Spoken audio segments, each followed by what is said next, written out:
Pues, hola, muy buenas tardes.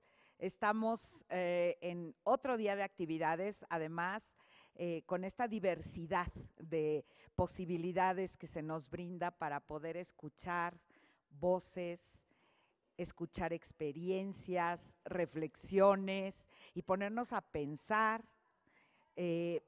Por ahí se escucha algo. Perdón, es que esto es en vivo, ¿eh? Perdón, esto es en vivo, es que tenemos una televisión que está pasando videos y está pasando todo tipo de imágenes, entonces es por eso. Bueno, pues estamos aquí, estamos con Versus, ellas nos van a platicar, el nombre es Las mujeres en la industria del deporte y el entretenimiento. De lo que se trata es de darnos un paseo por por los distintos escenarios de violencia, ¿verdad? Distintos escenarios de violencia para las mujeres y bueno, creo que el entretenimiento y el deporte seguramente no es una excepción. Así es que vamos a recibir con muchísimo gusto a Marion Reimers. Está con nosotros también Andrea Martínez de la Vega, Ana Cruz Manjarres y Fernanda Piña. Voy a leer una ficha, una pequeña semblanza de cada una y les vamos a pasar el micrófono inmediatamente. Marion es presidenta de Versus, comunicóloga por el TEC de Monterrey, maestra en periodismo por la Universidad Torcuato Di Tella y directora técnica por la Federación Mexicana de Fútbol. Cuenta con experiencia de 13 años en el periodismo deportivo, principalmente en Fox Sports, y también es colaboradora de medios como The New York Times. Andrea es comunicóloga por la Universidad Iberoamericana y maestra en políticas públicas por el London School of Economics. Ana Cruz Manjarres es comunicóloga por la Universidad Autónoma del Estado de México. Ha ejercido el periodismo deportivo desde hace 7 años como editora en Vice en español y Cámara Húngara y como coordinadora editorial en Juan Fútbol, Goal y Referee. Fernanda Piña estudió letras hispánicas en la Facultad de Filosofía y Letras de la UNAM. Escribe y hace fotografía para la revista de música Warp. Sus textos sobre cultura popular, que incluyen música, deportes, cine y televisión, han aparecido en revistas digitales, Primera Página y Palabrerías. Pues con un aplauso las recibimos en esta sala especializada y les dejamos los micrófonos. Tienen uno por allá y voy a dejar uno por acá. Muchas gracias. Gabriela, muchas gracias. ¿Sí se escucha? Sí, perfecto, ok. En primera instancia quiero agradecerles a todas por haber venido con nosotros aquí, obviamente a la magistrada y a la sala especializada por darnos este espacio, porque es en general complicado conseguir espacios siendo mujeres, tenemos que abrir los codos, ¿no? Todo lo que ya se ha seguramente discutido a lo largo de esta semana. Sin embargo, en deportes yo he logrado notar una doble problemática y me gustaría también abrir estos cuestionamientos a mis compañeras y a mis colegas, porque nos encontramos las feministas que nos dedicamos a deportes como en un limbo, ¿no? O sea, de un lado hay un snobismo intelectual muy importante porque no, las demás leen a Rita Segato y Simone de Beauvoir y se habla del segundo sexo, ¿no? Y las otras hablan de la América. Digo, hay niveles, ¿no? Y entonces terminamos estando como en un limbo en donde la intelectualidad pues como que nos ve un poquito para abajo, pero dentro del periodismo de deportes y los deportes, pues nosotras somos las feminazis, ¿no? Y entonces es como, ¿quién podrá salvarnos? Y en ese sentido agradecemos mucho por eso esta clase de espacios, porque el deporte es una parte sustancial de la vida pública, es una parte sustancial del discurso público y no hemos entendido el poder que tiene ese vehículo y la cantidad de discursos que permean en nuestra sociedad a través de medios de comunicación y a través de los deportes que pasan paralelamente. Y el deporte últimamente se inserta de manera constante Así vayamos a la cantina, va a estar prendida la tele hablando de deportes. Así vayamos al parque, va a haber una reta y la reta normalmente va a ser de pues, puro vato, ¿no? Entonces, en ese sentido, yo hablaba con mis compañeras hace rato y quisiera extenderles la pregunta en ese sentido, de cómo ven ustedes esta doble tarea que tenemos que hacer las mujeres que nos dedicamos a hablar de deportes, porque son dos caminos. Uno es insertarse en un mundo en el que podamos detentar una narrativa, y la segunda es cómo podemos posicionar las narrativas en donde las mujeres sean protagonistas. O sea, es un doble reto y quisiera saber en primera instancia su experiencia, hacia dónde las ha llevado y cuáles son las problemáticas con las que se han encontrado. Pues bueno, como tú dices, el primer obstáculo que encuentras pues es el acceso a un medio de comunicación deportivo, ¿no? Existe como esa obligación de demostrar 2 veces que eres capaz, o sea, eres capaz de saber de deportes como si fuera realmente complicado, pero además es, bueno, eres mujer, ¿por qué estás ahí? ¿Por qué tienes que estar tú y no otra persona? Y una vez que estás ahí, hay que demostrar que tus artículos valen más que otros, que tus artículos sobre deporte femenil valen más que una crónica sobre el América Chivas, que vamos a leer lo mismo 10 o 15 veces en distintos medios, ¿no? ¿Por qué vale más la pena hablar sobre una gimnasta mexicana que está triunfando que llevar lo mismo que llevan todos los medios, ¿no? Entonces, ahí está también un problema de los medios de comunicación. ¿Qué pasa? Pues que sí hay mujeres reporteras, hay mujeres en las redacciones, pero hay muy pocas mujeres en los puestos de toma de decisiones. Entonces, las agendas se hacen en muchos medios todavía bajo la visión de que el deporte es una cosa de hombres, ¿no? Que lo consumen ellos y que solo a ellos les interesa y por qué les va a interesar leer sobre mujeres, ¿no? Entonces, ¿qué pasa? Pues que una vez que estás ahí hay que luchar también por posicionar esos contenidos y luchar también contra ese estigma que tienen los contenidos sobre deporte femenil de que no venden, ¿no? O sea, yo misma me he enfrentado con eso en redacciones de que, bueno, es buenísimo, me encanta tu idea, pero ¿cómo lo vamos a vender? Entonces, pues sí, ¿no? O sea, hay que investigar, hay que luchar, conseguir las entrevistas, pero también resulta que es mi obligación probar que se puede vender, ¿no? Que puede generar likes, y es muy complicado porque también pues te enfrentas a la audiencia que está acostumbrada a cierto tipo de contenidos igualmente hechos para hombre. ¿Y cuál es el problema? Pues que hay que encontrar la manera de seguir hablando de ellas y no hacerlo de la manera sencilla, de la manera que regala likes, y hay que seguir posicionándolo ahí, pero pues la clave está también en conseguir puestos de toma de decisiones para las mujeres en los medios. Sí, yo a esto agregaría algo que, bueno, nosotras hablamos de deporte y de coberturas mediáticas de deportes, pero en mi experiencia como periodista también me ha tocado hacer coberturas mediáticas de otras fuentes, ¿no? De arquitectura, de educación superior, y ahí también los centros de la noticia tienden a ser hombres. Entonces, esto es algo que se replica en muchos temas y llevarlo al deporte es doblemente complicado. Ahora, a mí una cosa que me causa mucho conflicto en mi experiencia como reportera es cuando empieza la Liga Femenil Profesional en México, que es histórico, que tenemos 2 torneos, este es el quinto torneo, perdón, 2 años y medio. La verdad, para nosotras, las que nos gusta el deporte, las que practicamos deporte, esto fue pues, un llegar a la luna. Y en el periódico donde yo estaba, que era un periódico de circulación nacional, periódico Reforma, la redacción de deportes eran prácticamente todos hombres y había 2 reporteras mujeres. Y hasta donde sé, esa sigue siendo la situación, pero lo que me sorprendió es que se pensaba que quien tenía que hacer la cobertura del deporte femenil eran las mujeres. O sea, tenían 20 reporteros varones y 2 reporteras mujeres, y no se veía como la posibilidad de mandar a los reporteros hombres también a hacer esas coberturas, porque es un deporte practicado por mujeres. Entonces, yo también creo que es muy una responsabilidad que tiene que ser compartida. Los hombres también pueden cubrir deportes de mujeres, como las reporteras que han estado en redacciones deportivas por décadas han cubierto deportes de hombres porque es lo que más se cubría históricamente. Entonces, un poco repartirnos esa carga y que los grandes reporteros que tienen muchísimo renombre, muchísimo peso en la industria, que mañana José Ramón nos esté hablando en sus programas de debate, que pues te puede gustar o no, pero él tiene mucha voz y mucho poder. No, pues la situación de las jugadoras del América.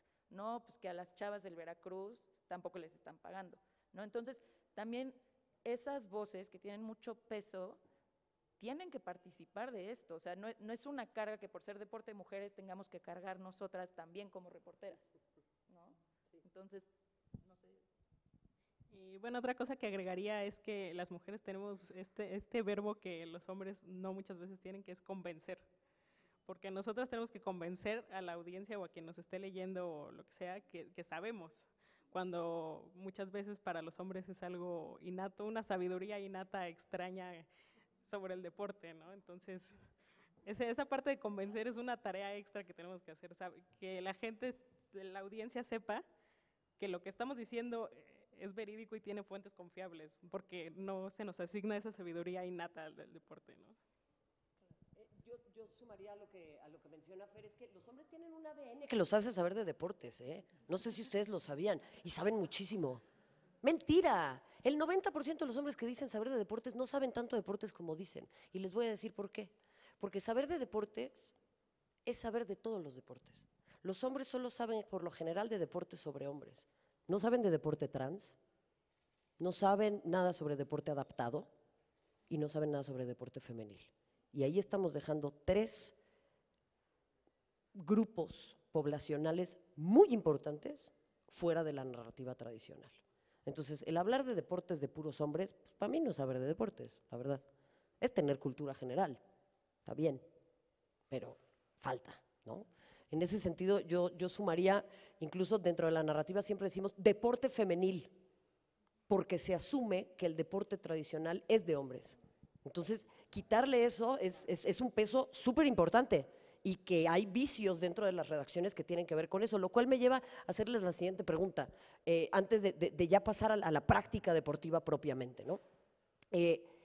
Hay ahora con el advenimiento de la Liga BBVA MX femenil, que es maravilloso y para mí fue uno de los sucesos más feministas que han pasado en este país, porque ver a mujeres jugar fútbol y ganarse la vida con su cuerpo es una cosa muy poderosa, empiezan a surgir medios especializados en deporte femenil, ¿no? Y entonces incluso hay medios muy poderosos que abren sus brazos o que abren otro brazo u otra arista para hablar de deporte femenil. ¿Por qué no existe la naturalidad de simplemente incluirlo dentro de su cobertura tradicional? ¿O consideran ustedes que sirve también darle un brazo específico para que no se diluya un contenido que en teoría no vende? Sí, a mí este se me hace un debate bien interesante, porque es como un arma de doble filo. Lo quieres incluir en tu operación ya existente y muchas veces caen los vicios, que por ejemplo, si tu redacción es predominantemente masculina, los hombres luego, ay no, yo no quiero correr, no sé, ese tipo de cosas, y entonces al quererlo incluir de manera, digamos, orgánica o natural, pues no está pasando. Entonces abres tu otro brazo, pero entonces eso también facilita que las personas que desde el principio eran, no, las mujeres no pueden hacer deporte, dicen, ah, esto solo cubre deporte femenil, bueno, Comper. Entonces, y bueno, obviamente tienes el otro lado, las que nos interesa el deporte, vamos a ver este medio de Telegraph británico que dice, ah, de Telegraph para Women's Sports, y entonces pues lo seguimos en Twitter, vemos sus coberturas que son muy interesantes, que también cubren otros temas que no son solo como, ah, Tottenham perdió, ¿no? Que oye, las mujeres y la menstruación en el deporte, las mujeres, o sea, cuestiones mucho más profundas, completas, interesantes incluso para los lectores y las lectoras obviamente. Entonces, yo en lo personal de inicio creo que no está mal que existan digamos, este brazo específico para el deporte femenil. Considero que no es lo ideal si pensáramos en un mundo ideal, ¿no? Como tampoco creo que sea ideal que tengamos que viajar en vagones separados en el metro, por ejemplo, ¿no? O sea, sería ideal podernos subir al metro sin tener que subirnos a los primeros 3 vagones para que no nos manoseen, pero no podemos. Entonces, a lo mejor ahorita, para cómo son las cosas y para cómo se consume el deporte mediáticamente, es la mejor opción, que no es lo ideal. Esa es. Yo comparto esa idea, o sea, creo que en un primer momento está bien y lo veo también como una oportunidad para que más mujeres se unan al periodismo deportivo y también como fotoperiodistas.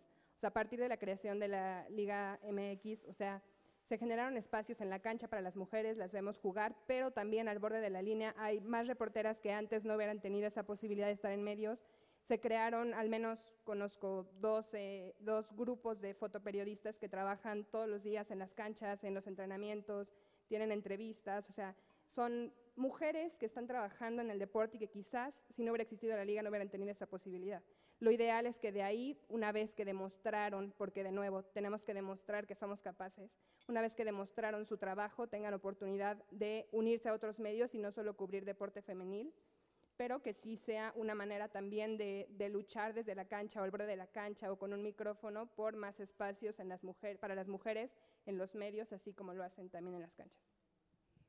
Bueno, sí, yo agregando a esto podría decir que la novedad de la Liga Femenil permite que se creen otras nuevas narrativas que en los medios tradicionales no había, ¿no? Entonces, puede ser concuerdo que puede ser algo provisional que exista en este tipo de medios, pero al crear nuevas narrativas el público podría interesarse más en otras cuestiones del deporte más que en los resultados, más que en cómo acabó el partido del Barcelona. Y genera tampoco subestimar al público porque pues, también le interesan esas cosas, ¿no? Ofrecerles un producto nuevo y eso es lo que podría generar la puerta que abre proyectos como la Liga Femenil. A mí me gustaría que tomen en cuenta que la muestra que les vamos a enseñar más adelante, tiene varios elementos de lo que estamos discutiendo aquí, centrados en situaciones muy puntuales a lo largo de la historia de las mujeres en el deporte. Y una de las eternas narrativas dentro de la participación de las mujeres en algo tan importante como es la práctica deportiva, porque la práctica deportiva surge con la revolución industrial porque, bueno, ya el cuerpo no se usa, entonces hay que inventarnos algo de ocio, ¿no? Sobre todo para la gente rica, y después, bueno, se convierte en un tema de salud, empoderamiento, etcétera, etcétera. Pero al momento de ya querer dedicarse a la práctica deportiva a las mujeres, o sea, ganarse la vida a través del deporte, siempre ha existido esta situación de decir, es que se tienen que ganar un lugar.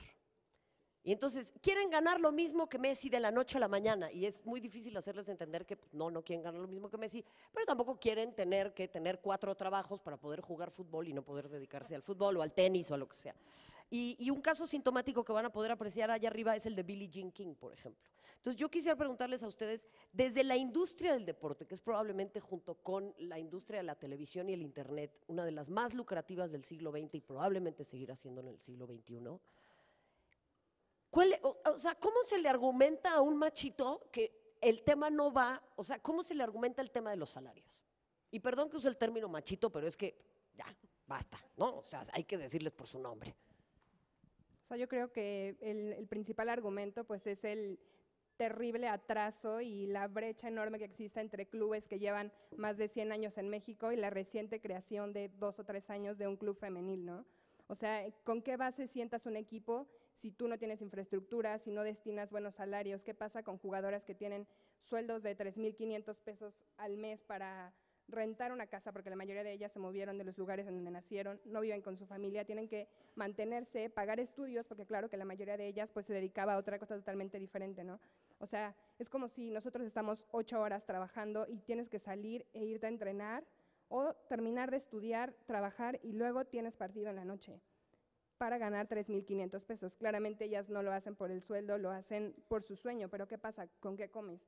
¿O cuál es la calidad de alimentación que estás recibiendo con ese sueldo para competir, para trabajar, para estudiar? O sea, no entiendo cómo se pretende generar un espectáculo, un entretenimiento que sea redituable para los clubes sin una inversión digna, primero como empleadas y después como futbolistas profesionales, ¿no? O sea, creo que falta un poco entender que claramente no queremos que por ahora todas ganen como Lionel Messi, pero que sea un sueldo digno de futbolistas profesionales, porque ya no son amateur, por más que algunos clubes sigan insistiendo en que lo son o la sigan tratando como tal, ¿no? O sea, es tan obvio como la brecha que existe de 100 años a 3 años con la creación de los clubes femeniles. También a mí ese argumento de, quieren ganar lo mismo que Messi, me molesta mucho. Porque se me hace… Además, nadie debería ganar lo mismo que Messi por principio, Ni ¿no? siquiera o sea, Messi debería ganar lo que gana Messi. No, nadie, o sea, basta. En primer lugar. Pero en segundo lugar, me parece que eso amarra lo que gana un futbolista por el trabajo que hace al talento innato que tiene. Que pues sí, la verdad, un talento extraordinario, lo que sea.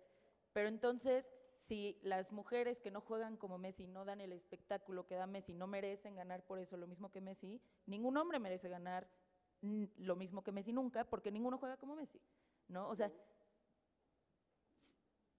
se me hace un argumento vacío. Y bueno, o sea, agregando a lo que decía Ana, si lo que importa es generar ingresos, que por desgracia es lo que yo veo que es la prioridad de muchos clubes, y también en parte lo entiendo, son negocios, etcétera. Bueno, si lo que quieren es generar ingresos, yo creo que el camino obvio, no necesitas haber estudiado negocios, que obviamente yo no hice, es invertir. Tienes que invertir en jugadoras para que te den resultados, y yo creo que un ejemplo que existe y que es real, no, o sea, no estoy queriendo sacármelo de la manga, es el Club Olympique de Lyon, un club francés, que el equipo femenil tiene las mejores jugadoras del mundo, ha ganado 6 veces la Champions League, es potencia, y las jugadoras pues ganan bien, tienen un sueldo que les permite vivir de manera decente, tienen todas las facilidades, doctores, nutriólogos, lo tienen todo, como un equipo profesional varonil, que tenemos aquí ejemplos en México, y bueno, las jugadoras dan resultados. Entonces, si lo que quieres también es hacer de las mujeres, o sea, o del fútbol femenil un negocio, pues vas a tener que invertir. No vas a ganar dinero pagando 3 pesos, no vas a ganar torneos, ni vas a vender camisetas de una heroína futbolística si no construyes primero una heroína futbolística, entrenándola, dándole exposición, ¿no? Entonces, pues páguenle bien, que la jugadora se pueda dedicar a eso al 100%, y la jugadora en el partido te va a anotar un golazo, te va a hacer un paradón, se va a volver viral, los aficionados van a decir, yo quiero la playera de Blanca Félix, y te la van a comprar. O sea, yo creo que también es casi con visión de hacedor de negocios.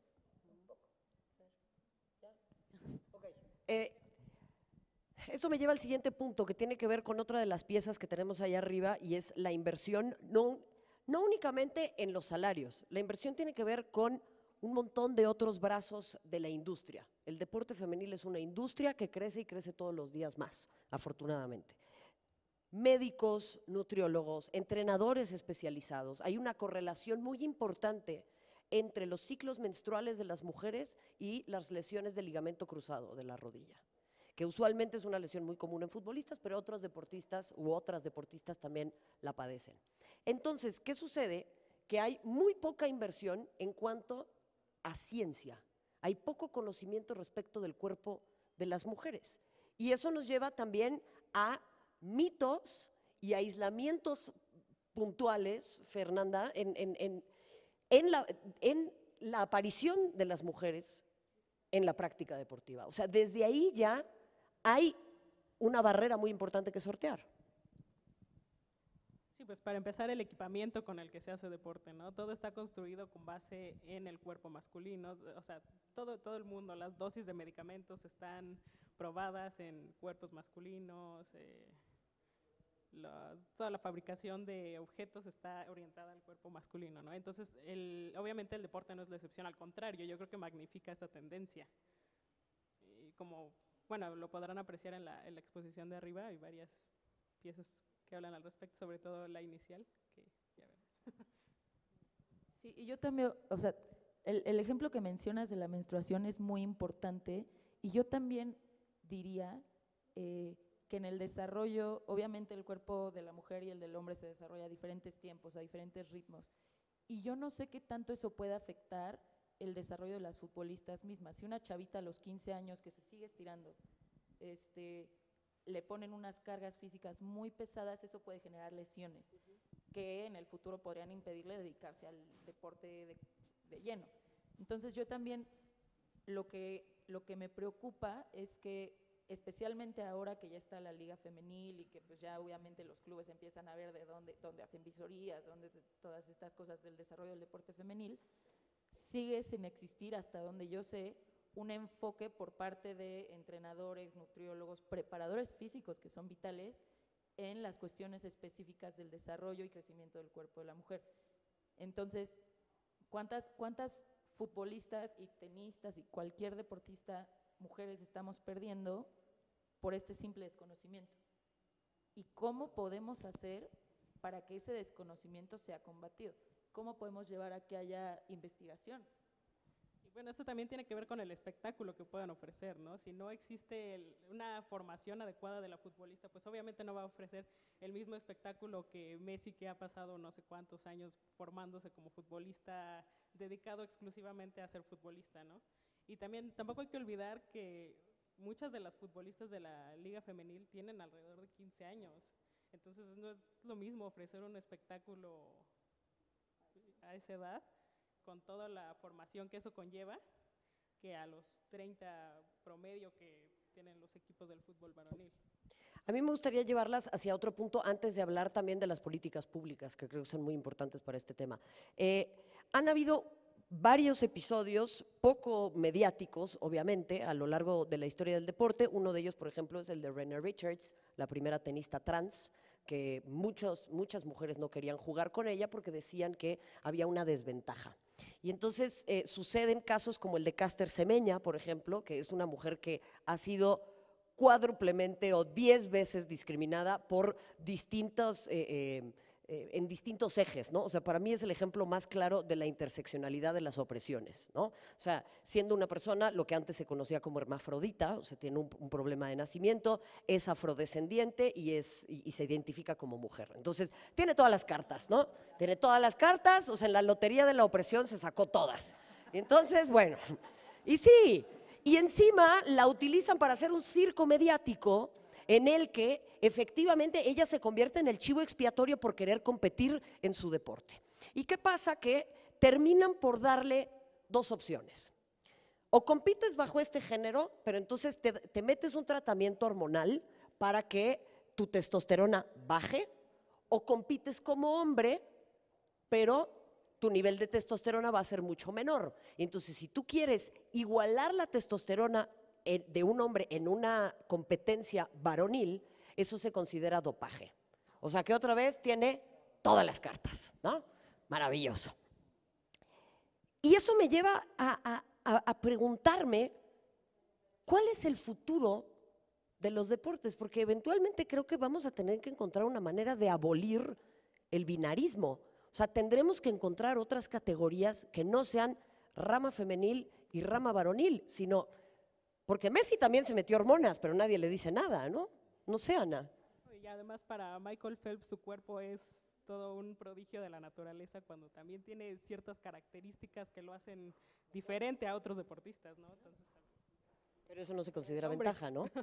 Sí, creo que es un círculo vicioso, ¿no? O sea, volvemos a la necesidad de la educación y de abrirnos a conocer otros temas y sobre todo, o sea, bueno, sí, desde el periodismo, pero también, o sea, ellas o ellos libran esas luchas contra las instituciones que no les permiten o que les permiten, pero con ciertos, a partir de distintos estándares, pero también deben luchar contra sus colegas que también están un poco en contra de que compitan ahí. Entonces, ¿quién los está apoyando? ¿Quién está de ese lado en esa lucha? ¿No? Al final, pues es desconocimiento, ¿no? Y también pocas ganas de ampliar el horizonte y de querer, como siempre, igual pasa con el deporte femenil, ¿no? De querer aferrarnos a las cosas como las conocimos para que nadie pierda su lugar en el deporte, ¿no? No hay más competencia, todo sigue tal cual, mantener el status quo.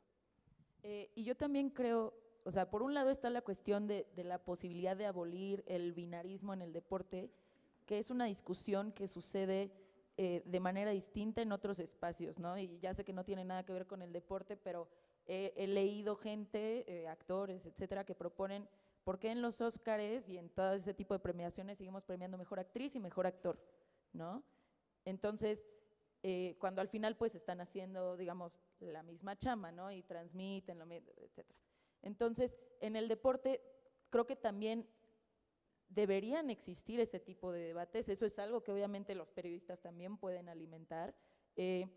Ay, no, 4 hombres cisgénero, de derecha, católicos, blancos, hablando de eso en la televisión. Claro, ese es también, de hecho, ese es parte del problema de que no haya mujeres en las redacciones, ¿no? Tú como mujer llegas a proponer un tema así en la redacción y a ver si el editor, que tiende a ser hombre, etcétera, etcétera, etcétera, etcétera, a ver si te da chance. A mí me pasó que no me dieron muchos chances de sacar temas que me interesaban relacionados con deporte femenil. Por otro lado, sobre esto, en el caso específico de Caster, lleva muchas otras discusiones incómodas en el deporte, ¿no? En el deporte y en otros espacios. Caster es, aparte de ser una mujer negra, aparte de ser una mujer con esta cuestión, digamos, biológica que produce testosterona, lo que sea, yo creo que Caster genera mucho rechazo de muchas personas porque Caster en su presentación física es muy masculina, ¿no? Es una mujer muy alta, muy fuerte, y yo creo que eso genera rechazo de muchas personas que cuando la ven competir dicen, es que esa no es una mujer. Esa no es una mujer porque no corresponde a la imagen femenina que tenemos todos, bonita, pelito, uñitas, cuerpazo, cinturita. Gimnasta. Exacto. Nado sincronizado, boli de playa.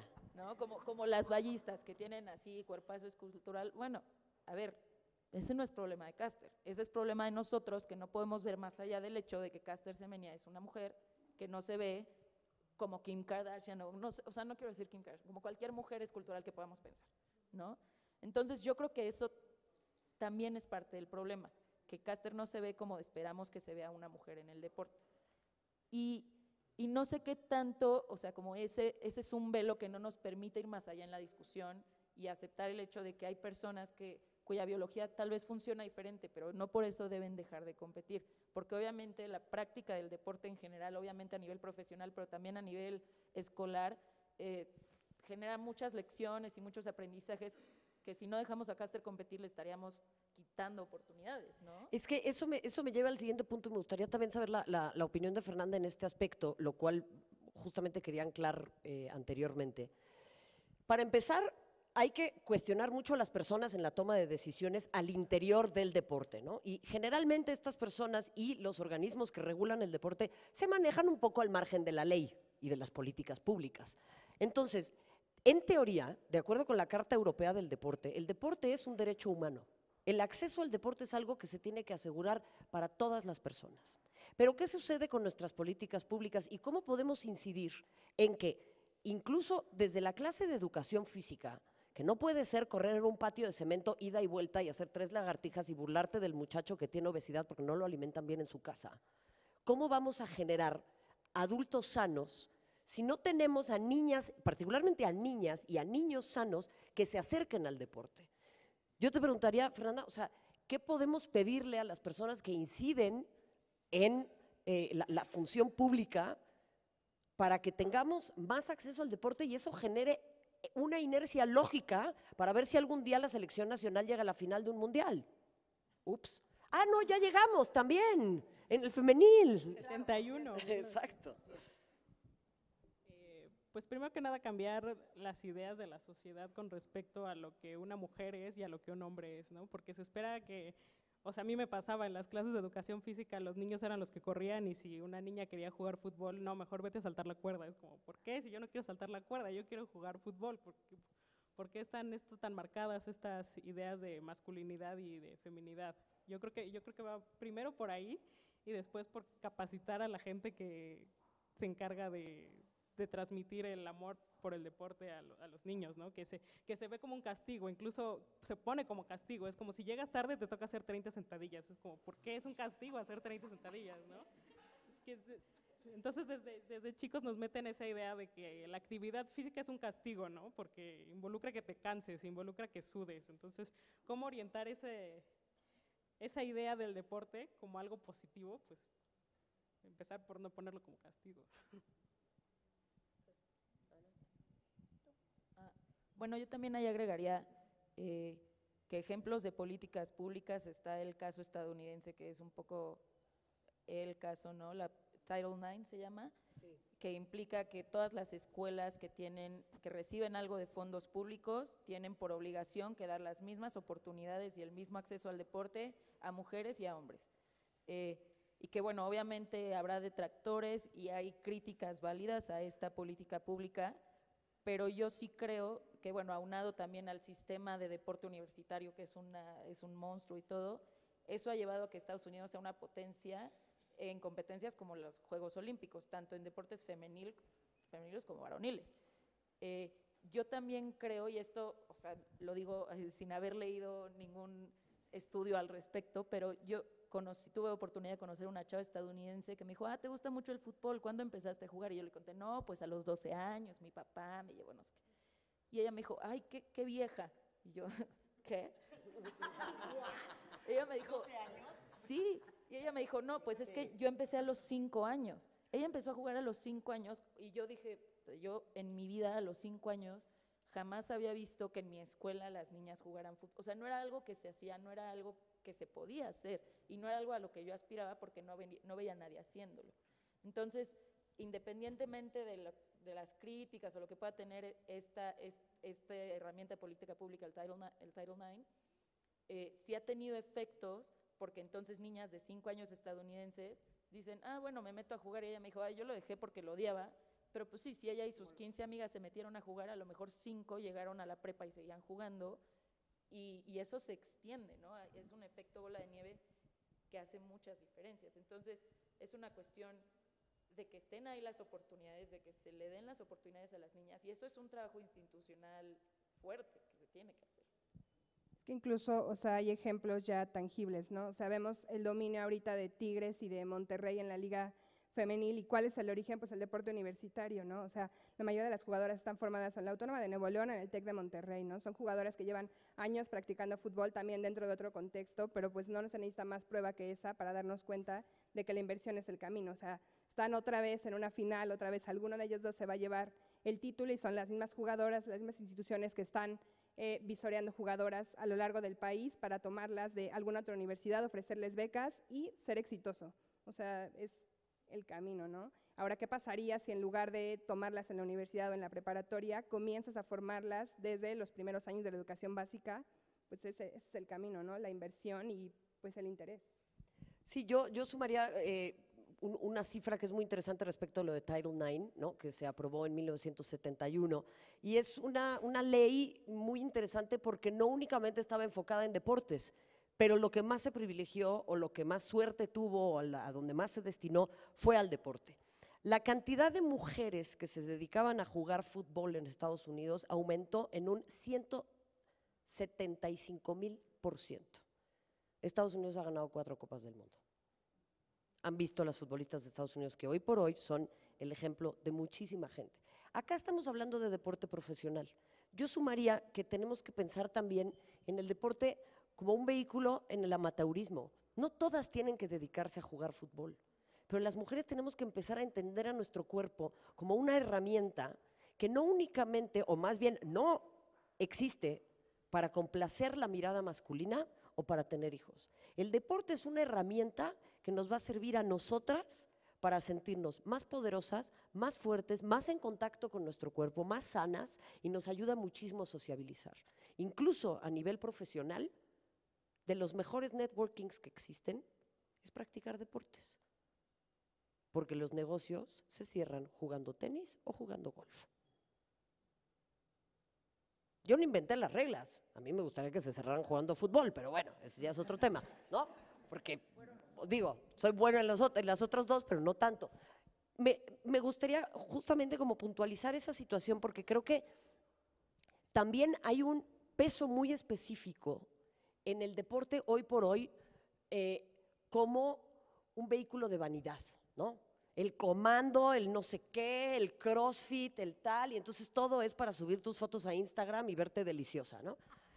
Y sí, y me parece que es importante puntualizar que tenemos que encontrar una manera de transmitir el deporte a las niñas y a las jóvenes para que no empiecen a subirse a una escaladora a los 13 o 14 años, que para mí es la versión moderna de la tortura china del agua, y que empiecen a entender la diferencia de hacer ejercicio a hacer deporte, ¿no? O sea, creo que ahí también hay un mensaje muy poderoso de aceptación física.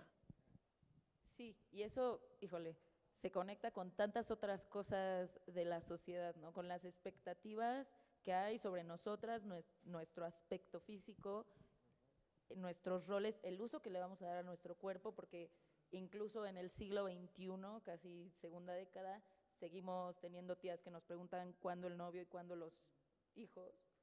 Y yo creo que ese trabajo, si no se hace temprano, muchas veces se puede perder. O sea, si no desde chiquita la niñita encuentra que se divierte pegándole una pelota de ping pong, ya después va a pasar lo que decía Fer, lo ve como un castigo. Y entonces caemos en esta cosa de hacer ejercicio, que no deporte, para vernos guapas.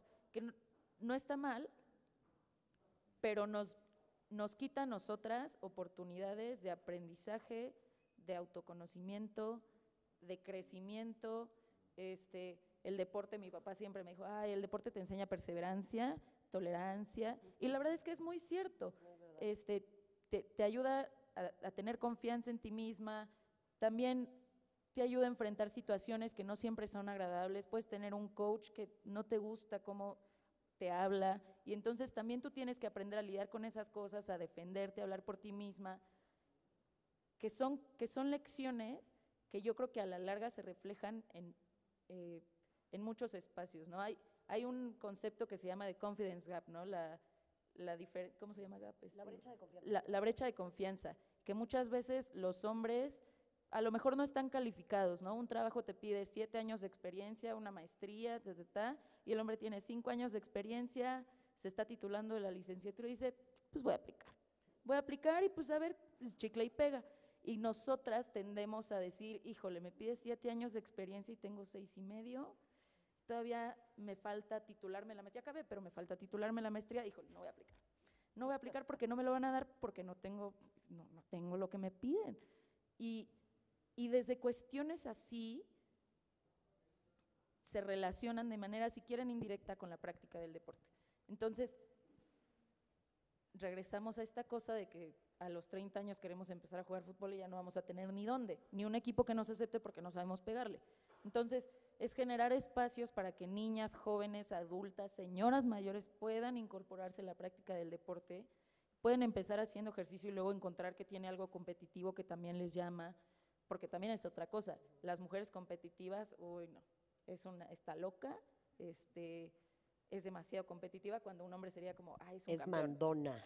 Es mandona. Eso me encanta. ¿No? Entonces, Ay, mi apodo. Me recordó a mi infancia, gracias. A ver, Fer. Y sobre todo la idea de orientar el deporte y el ejercicio hacia un bienestar personal y no hacia cumplir las expectativas de los demás, ¿no? Porque muchas veces el ejercicio es porque estamos obligadas a vernos guapas en la playa, ¿no? A poder usar bikini o lo que sea. Entonces, pues el deporte es más bien para nosotros, para nosotras mismas. Y eso ayuda también, como comentaba Andrea, a la confianza como en otras esferas de la vida, ¿no? Para no tener este síndrome del impostor que nos acecha muchísimo siempre, por lo menos a mí, de decir que no estoy siendo lo suficiente para algo, ¿no? Para un puesto de trabajo o para lo que sea, para una relación o incluso lo que sea. Entonces, pues el deporte ayuda también en eso, ¿no? A tener confianza en nosotros y no buscar qué es lo que los demás dicen. Pero voy a hablar otra vez desde el punto de vista de los medios, ¿no? ¿Qué pasa? Que pues sí, o sea, queremos cambiar el estereotipo desde casa, pero ¿cuál es la mujer deportista que está representada en los medios de comunicación, ¿no? O sea, ¿qué pasa con las futbolistas? ¿Quiénes son las que toman las portadas? ¿Con qué estereotipo físico deben tener para aparecer en una portada, para ser entrevistadas, para conseguir un patrocinio de alguna marca deportiva, ¿no? O sea, una mujer, una jugadora de fútbol ya rompió todas las barreras, ya luchó contra todo, ya está jugando en primera división, pero para que alguien te conozca no tienes que anotar 15 goles ni 17, sino verte así, subir estas fotos, actuar de esta manera, ser súper sociable, ser súper carismática para existir. O sea, existe también ese problema en los medios de comunicación, cómo está representada la mujer, cuál es el objetivo de las jugadoras de fútbol entonces, ¿no? Si no es ganar títulos, pero ¿cómo vas a ganar títulos o cómo te vas a ir a jugar a otro país si no consigues un patrocinio de una marca deportiva? ¿Cómo la marca deportiva se va a interesar en ti si tú no cumples con este perfil, ¿no? O sea, es de nuevo una situación de estereotipos, ¿no? La mujer siempre está teniendo que sujetarse a estos para conseguir sus objetivos, ya así sea dentro de la cancha o fuera de ella en los medios de comunicación, ¿no? ¿Qué es lo que están viendo las niñas, ¿no? O sea, más allá de querer ser una jugadora de fútbol, pues sí, pero voy a ser jugadora, pero además tengo que verme así para poder ser famosa y tener un buen sueldo y un patrocinio deportivo. Sí, yo estaba revisando algunas de las preguntas que también nos hicieron favor de recolectar, entonces me gustaría como responderlas para que podamos ir cerrando y que puedan también agregar algunos comentarios finales, ¿no? A mí me encanta esta pregunta porque nunca se me había ocurrido y me parece brillante. No sé quién la hizo, pero felicidades, gracias, por favor, dedíquense a esto porque lo hacen mejor que cualquier persona con la que yo haya hablado en este tema, salvo a mis presentes compañeras. Debería facultarse al Comité Olímpico Internacional o a la CONADE o algún medio, alguna institución que tenga que ver con la regulación del deporte, para que sancione a los medios que tengan portadas o artículos cosificando a las mujeres deportistas, sobre todo cuando son justas mundiales como los Juegos Olímpicos o similares? Yo digo que sí, que los regañen, que los castiguen. Muchas veces medios de comunicación también son negocios, al igual que los clubes, y muchas veces ese tipo de instituciones no van a responder hasta que no vean un agujero en sus bolsillos y digan, híjole, chance, ya me cuido. Veo difícil el diseño de la ley que fuera, de la aplicación como tal, ¿no? El enforcement. Pero bueno, supongo que es algo que puede trabajarse y hacerse. También creo, y más en el siglo XXI y con las redes sociales, en el poder de los consumidores también para reclamar a los medios de comunicación, ¿no? O sea, yo leo mediotiempo.com, lo que sea, y me parece que hace una publicación sexista, misógina, que objetifica, que sexualiza a las mujeres. Oye, Medio Tiempo, qué basura, no sé, ¿no? En las redes sociales, y se ha visto y ha pasado. A lo mejor nosotras lo vemos porque seguimos justo ese tipo de medios, ¿no? Que cosifican a una mujer y ahí vamos todas a criticarlos en Twitter y lo que sea, y se puede viralizar, lo que sea. Entonces, también es un poco el poder de consumidor, pero pues, por mí que los castiguen.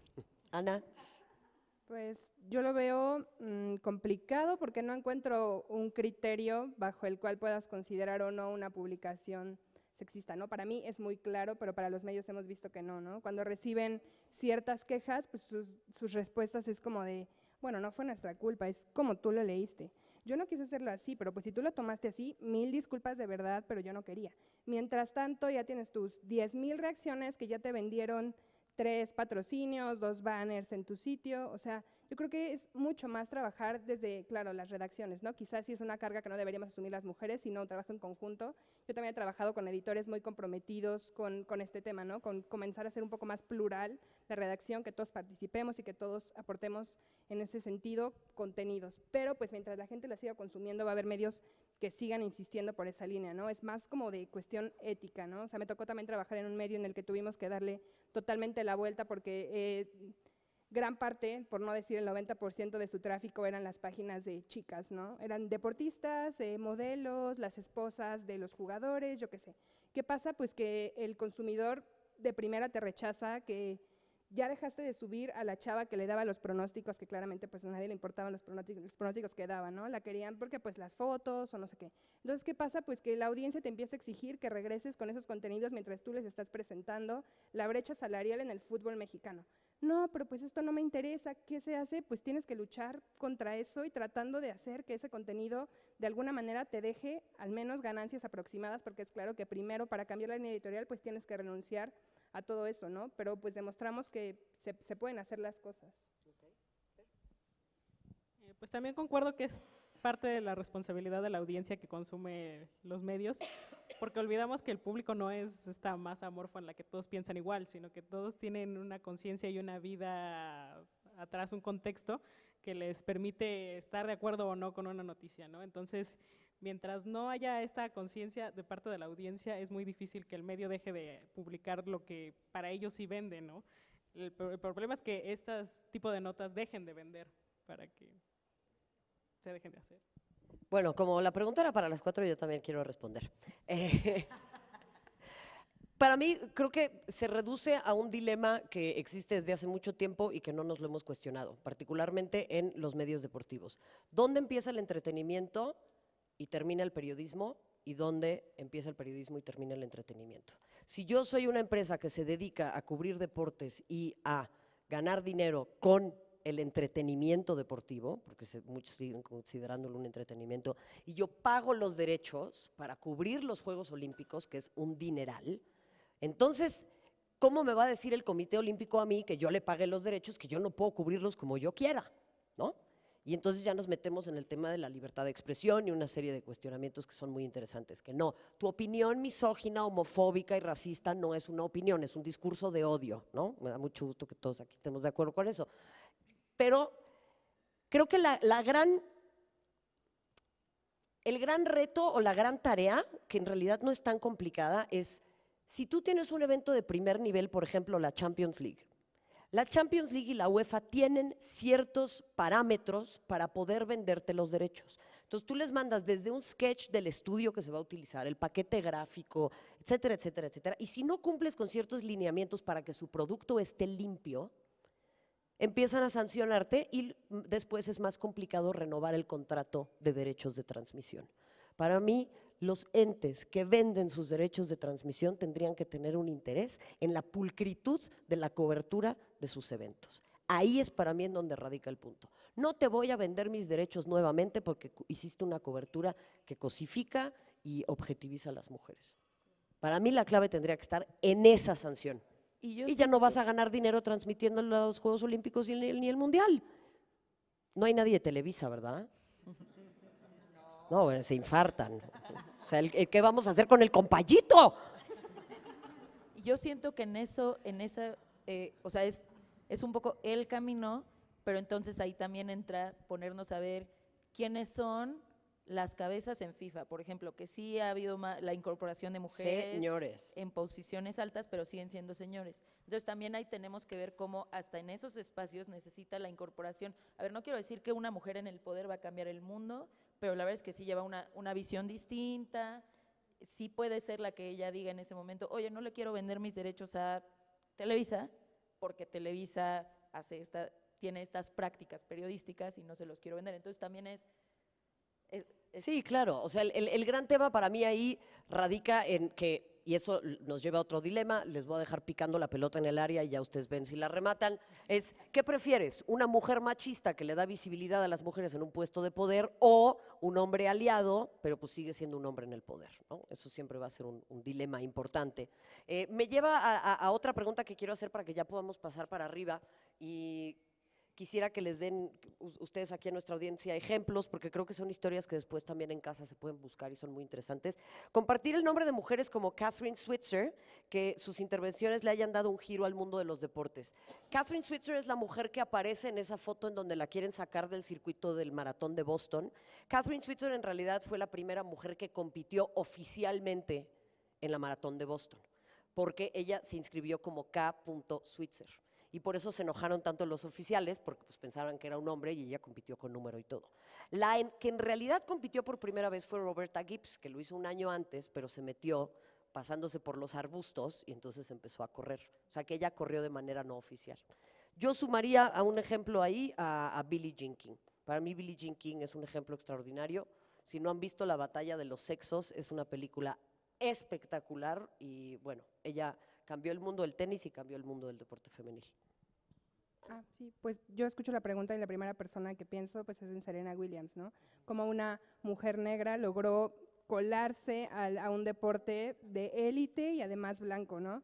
O sea, y sigue luchando, no es que su lucha haya sido solamente entrar, sino mantenerse. O sea, ahorita la crítica es, tiene tantos años, sigue dominando la WTA, ¿cuándo se va a mover? ¿Y por qué no le da chance a otras personas? Ahora ya es mamá y ¿por qué usa un leotardo? ¿Por qué usa pantalón cuando las mujeres deben jugar con falda? O sea, usa leotardo porque sufrió violencia obstétrica, ¿no? O sea, es una mujer que pues ha tenido que luchar todo el tiempo contra 1000 cosas. Hace poco igual, ¿no? Cuando quedó subcampeona en el US Open. Igual que porque malos modos contra el juez de silla. Fue juzgada. Sí, tal cual. Fue juzgada por los medios, por la gente, fue exhibida. O sea, es una mujer que ha tenido constantemente que luchar contra todo y contra todos para mantenerse y para además ser un vínculo para otras mujeres también negras o que también han sufrido cierta discriminación para irse metiendo en el deporte, como la misma Osaka que al final ganó ese título del US Open. Sí, bueno, la verdad, igual que Ana, Serena Williams para mí es un hito en el deporte mundial, pero a lo mejor para no repetir, mencionaría a una futbolista. Marta es una futbolista brasileña. Jugó ahorita recientemente el Mundial. Si no me equivoco, es la persona, ser humano, mujer, hombre, quimera, que más goles ha anotado en la historia de los mundiales, ¿no? O sea, ningún Messi se le acerca, ella es la persona que más goles ha anotado en la historia de los mundiales. Es la mejor, ahorita oficialmente reconocida por FIFA, no es la mejor futbolista del mundo, pero sí es una jugadora histórica que ha participado en múltiples Copas del Mundo.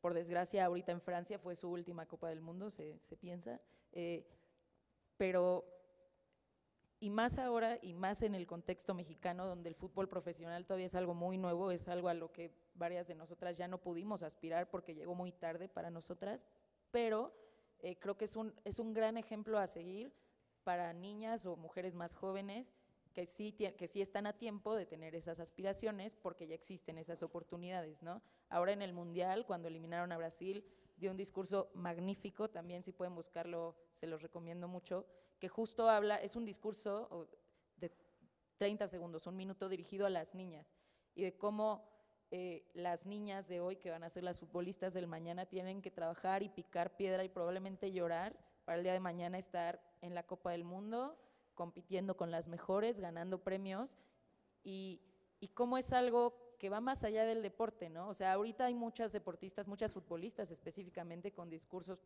muy fuertes y con una presencia mediática importante como Megan Rapinoe, etcétera, pero el caso específico de Marta y todo lo que representa, también como una mujer de un país con una historia futbolística impresionante y muy importante y que a lo mejor queda muy opacada su selección por el selectivo varonil, ¿no? Con Neymar y con todos estos amigos, en fin, ¿no? Entonces yo pondría a Marta. Yo, pues para no repetir, porque también pensé lo mismo, más en el ámbito mexicano yo diría Cherlyn Corral, porque pues es la primera persona mexicana después de Hugo Sánchez en ganar un Pichichi y pues nadie hizo escándalo sobre eso, como debió hacerse, ¿no? Entonces, y aparte el liderazgo que representa para la selección mexicana, pues es brillante, me parece brillante. Sí, el Pichichi, para quienes no lo sepan, es el campeonato de goleo en España. Nadie más que Hugo Sánchez lo había ganado, el Chicharito estuvo en la banca quién sabe cuánto tiempo, ¿no? Ya no quiero echarle más leña al fuego. Me gustaría invitarles a que pasemos arriba. Desafortunadamente tuvimos un problema técnico en el que no podemos proyectar un video que tiene que ver justo con la batalla de los sexos. La batalla de los sexos es un partido de tenis, o fue un partido de tenis que se llevó a cabo en el Astrodome de Houston. Fue un partido de exhibición que jugó Billie Jean King contra Bobby Riggs. Bobby Riggs era un ex tenista, ganador de muchos Grand Slams, retirado y que además era un tremendo adicto a las apuestas. Entonces decidió apostar con sus amigos, porque en ese momento las mujeres estaban empezando a pelear porque les dieran los mismos premios en los torneos de Grand Slam. Él apostó que él le podía ganar, ya retirado a sus 50 años, a la mejor tenista del mundo. Y en ese momento la mejor tenista del mundo no era Billie Jean King, era una jugadora australiana. La jugadora australiana acepta, pero él en realidad quería jugar contra Billie Jean King y ella no quería jugar contra él, porque justo acababa de fundar el circuito de la WTA. Ella se separó del circuito tradicional junto a las 9 mejores tenistas del mundo y les dijo, vamos a firmar un contrato por $1.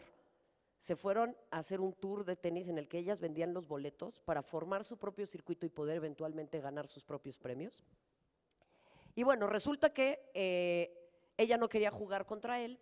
Bobby Riggs juega contra esta otra tenista y le gana. Y ese partido se denomina la masacre del Día de las Madres, porque además se jugó en el Día de las Madres. Y Bobby Riggs, como era un showman, salió a decir que las mujeres pertenecían a la cocina, que porque querían ganar lo mismo, etcétera, etcétera. Él era un showman también. Entonces, finalmente Billie Jean King dice, yo tengo que aceptar este partido, porque si no, este malandro no me va a dejar en paz. Él mismo se denominaba como un cerdo chauvinista, apareció, o sea, en la batalla de los sexos con 2 cerditos, no, o sea, hacía mucho show.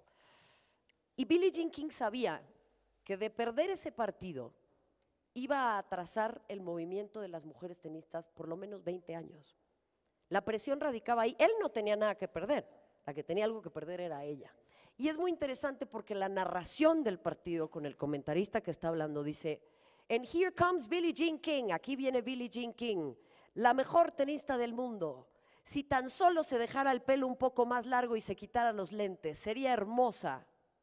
Así arrancó la transmisión. Entonces, esas eran imágenes que les queríamos compartir. Desafortunadamente, técnicamente no se pudo, así que si pueden ver la película y buscar estos videos en internet, se los agradeceríamos.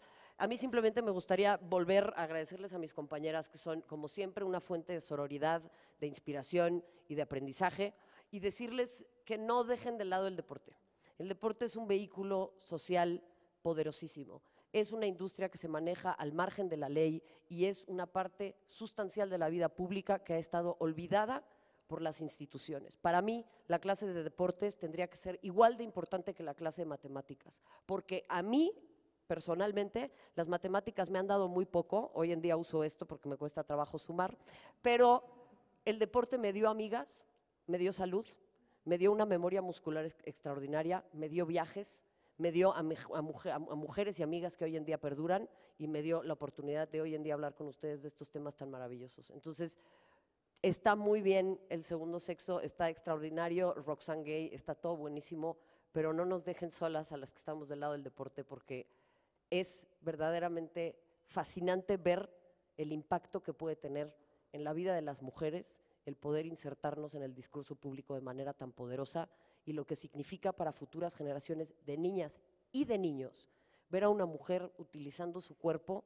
para ganarse la vida, no de la manera tradicional en la que nos enseñaron que las mujeres tenemos que usar nuestro cuerpo para ganarnos la vida. Gracias.